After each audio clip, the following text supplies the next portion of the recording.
ये है अष्टचिरंजीवियों से संबंधित श्लोक। अश्वत्थामा बलिर्व्यासो हनुमाश्च विभीषण कृप परशुरामश्च सप्तेते चिरजीविन सप्तैतान संस्मरेन् नित्यं मार्कंडेयमथाष्टमं जीवेद वर्षस्तन सोपि सर्वव्याधि विवर्जित। इस श्लोक की शुरू की दो पंक्तियों का अर्थ यह है कि अश्वत्थामा, बलि, व्यास, हनुमान, विभीषण, कृपाचार्य और परशुराम ये 7 चिरंजीवी हैं। इसके बाद अगली पंक्तियों का अर्थ यह है कि इन 7 के साथ ही मार्कंडेय ऋषि के नाम का जाप करने से व्यक्ति निरोगी रहता है और लंबी आयु प्राप्त करता है। कहानी उन लोगों की जो हमेशा जीवित रहेंगे, कोई वरदान तो कोई शाप के कारण कभी मरेगा नहीं। ग्रंथों में हैं 8 ऐसे पात्र जो अमर हैं।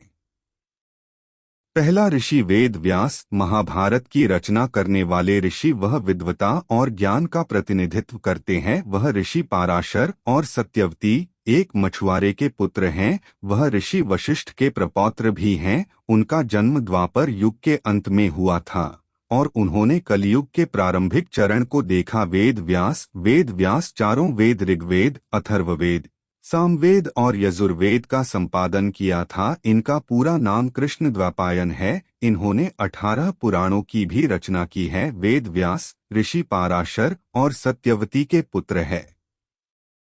दूसरा श्री हनुमान सबसे महान ब्रह्मचारी में से एक। उन्होंने राम की सेवा की। वह राम के सबसे प्रबल वानर भक्त हैं। वह निस्वार्थता, साहस, भक्ति, बुद्धि, शक्ति, ब्रह्मचर्य और धर्मी आचरण के लिए खड़े हैं। हनुमान त्रेता युग में अंजनी और केसरी के पुत्र के रूप में हनुमान जी का जन्म हुआ था। हनुमान जी माता सीता की खोज में लंका तक पहुंच गए। देवी सीता को श्री राम का संदेश दिया था।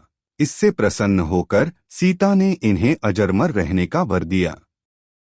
तीसरा भगवान परशुराम, भगवान विष्णु के छठे अवतार। वह सभी अस्त्रों, शास्त्रों और दैवीय हथियारों के जानकार हैं। कल्कि पुराण लिखता है कि वह समय के अंत में कल्कि के मार्शल गुरु के रूप में फिर से उभरेंगे। फिर वह अंतिम अवतार को आकाशीय हथियार प्राप्त करने के लिए तपस्या करने का निर्देश देंगे, जो अंत समय के दौरान मानव जाति को बचाने के लिए आवश्यक है। परशुराम के पिता ऋषि जमदग्नि और माता रेणुका थीं। इनका प्रारंभिक नाम राम था। राम के तप से प्रसन्न होकर शिवजी फरसा भेंट में दिया था। इसके बाद राम ही परशुराम कहलाए। चौथा विभीषण। रावण के भाई विभीषण ने रावण से युद्ध करने से पहले राम को दोष दिया था। बाद में राम द्वारा रावण के वध के बाद उन्हें लंका के राजा का ताज पहनाया गया। वह धार्मिकता के लिए खड़े हैं। रावण के छोटे भाई विभीषण को भी चिरंजीवी माना गया है। विभीषण ने धर्म के युद्ध में धर्म का साथ दिया। विभीषण ने रावण को बहुत समझाया था कि वह श्री राम से बैर न करें, लेकिन रावण नहीं माना। रावण के वध के बाद श्री राम ने विभीषण को लंका सौंप दी थी।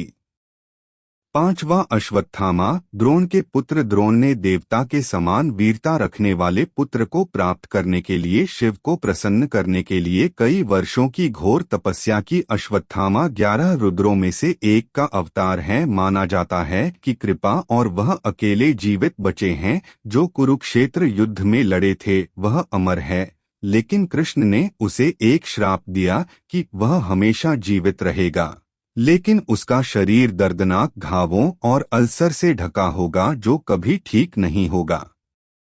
छठा महाबली। असुरों के शासक। वे आज भी केरल में पूजनीय हैं। उनके पुत्र बाणासुर थे। वह तीनों लोकों के गुणी सम्राट और विरोचन के पुत्र और प्रहलाद के पोते थे, जो असुर वंश के भी थे। ब्रह्मांडीय व्यवस्था को बहाल करने के लिए विष्णु के वामन अवतार द्वारा उन्हें पाताल लोक अंडरवर्ल्ड में निर्वासित कर दिया गया था। हर साल ओणम, केरल का एक प्रमुख त्योहार के दिन, उन्हें अपने लोगों से मिलने के लिए स्वर्ग से पृथ्वी पर उतरने के लिए लोकप्रिय परंपरा में आयोजित किया जाता है।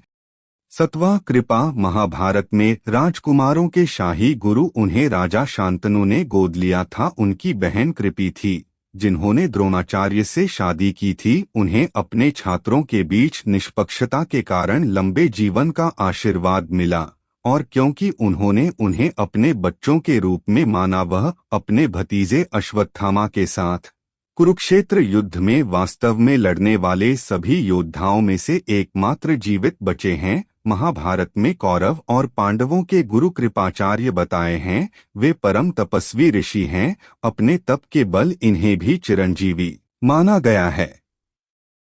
8वां मार्कंडेय। मार्कंडेय भृगु कुल में पैदा हुए एक प्राचीन ऋषि हैं। उपनाम मार्कंडेय। पुराण में मार्कंडेय और जैमिनी नामक एक ऋषि के बीच एक संवाद शामिल है और भागवत पुराण में कई अध्याय उनकी बातचीत और प्रार्थनाओं के लिए समर्पित हैं। उनका उल्लेख महाभारत में भी मिलता है। सप्त चिरंजीवियों के साथ ही 8वें चिरंजीवी हैं ऋषि मार्कंडेय। मार्कंडेय अल्पायु थे। उन्होंने महामृत्युंजय मंत्र की रचना की और तप करके शिवजी को प्रसन्न किया। शिवजी के वर से वे चिरंजीवी हो गए।